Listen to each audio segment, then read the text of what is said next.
It's an all too familiar scene.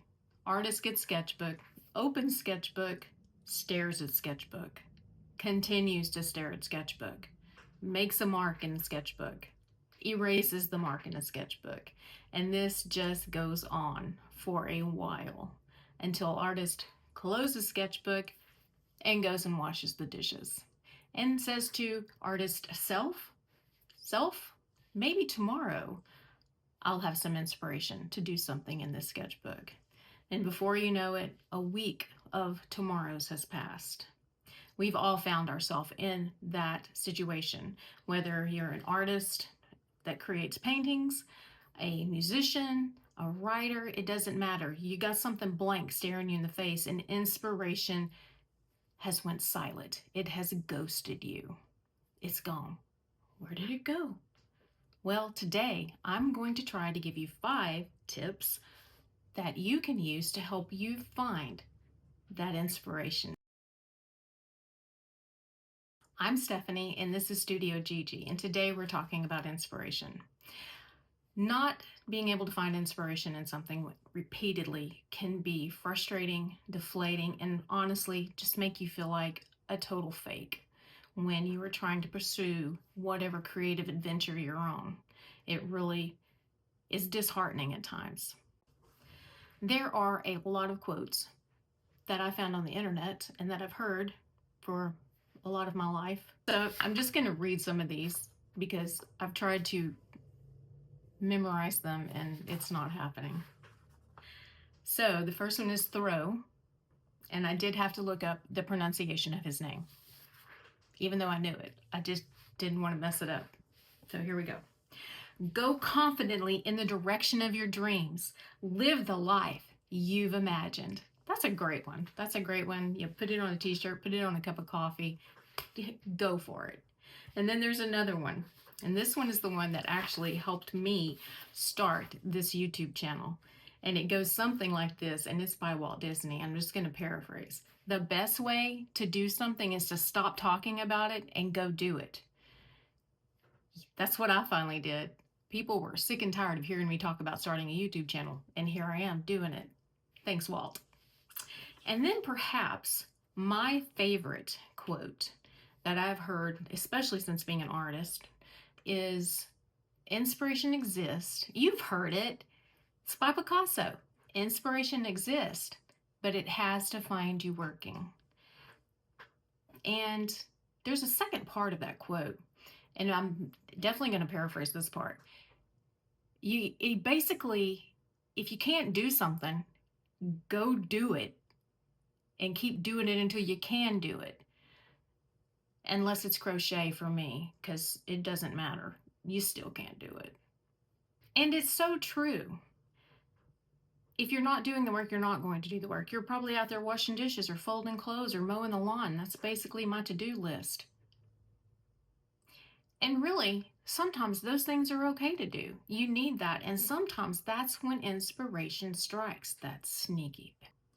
So the trick is to find your inspiration, right? To actively seek it. So what are some ways that we can hunt down that ever, sometimes elusive inspiration? Well, today I'm going to give you 5 tips to hunt that feisty critter down and make it yours.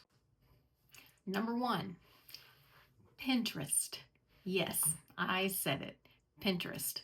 And I know other people say it, but there's a reason everyone agrees that it's a great place to go and get your inspiration, because it is. It is awesome.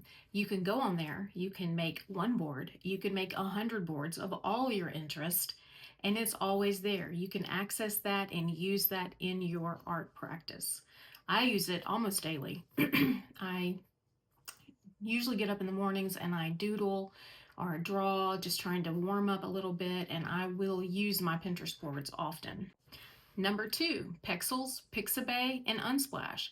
They all have great reference photos for you to use that you can draw and, paint, whatever, modify, but you have to be very careful of when you use those sites to make sure you're using pictures that don't have copyright on them. You don't want to step on any copyright infringement toes. Number 3, getting out into nature. Take that walk, go on that hike, ride that bike, go for a swim, all the great things that you can do, because normally you've got that little phone in your hand and you can snap pictures, take those back to your studio, use those as references. And not only are those things good for your body, it's extremely good for your creative soul. Number 4, your life, the simple things of life, like a cup of coffee, a book you love, music, friends, your favorite movie, your pet. These are the things of life. Let them inspire you. Number 5, you and your art. Your art should inspire you. When you can't find that inspiration, turn to your sketchbooks, your portfolios. You should be hanging your art on a wall in a frame. You can kind of see, I have some back over there and I have some back there. You can see that art that I've hung up.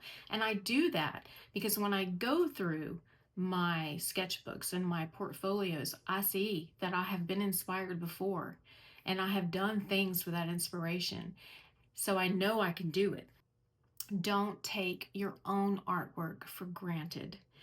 Yes, there are old masters and new contemporary artists that you can get some inspiration from, but use your art because it's good and it will inspire you. So I've given you 5 ways that you can find inspiration on your creative journey, but there are so many more. I would love if you would leave a comment below telling me how you find inspiration for your creative adventures. If you enjoyed this video, please give it a like. And if you want to see more of this type of content, you can subscribe, and I would love that. I thank you so much for taking your time to watch my video. And until next time, bye. It's an all too familiar scene. Sketchbook gets artist.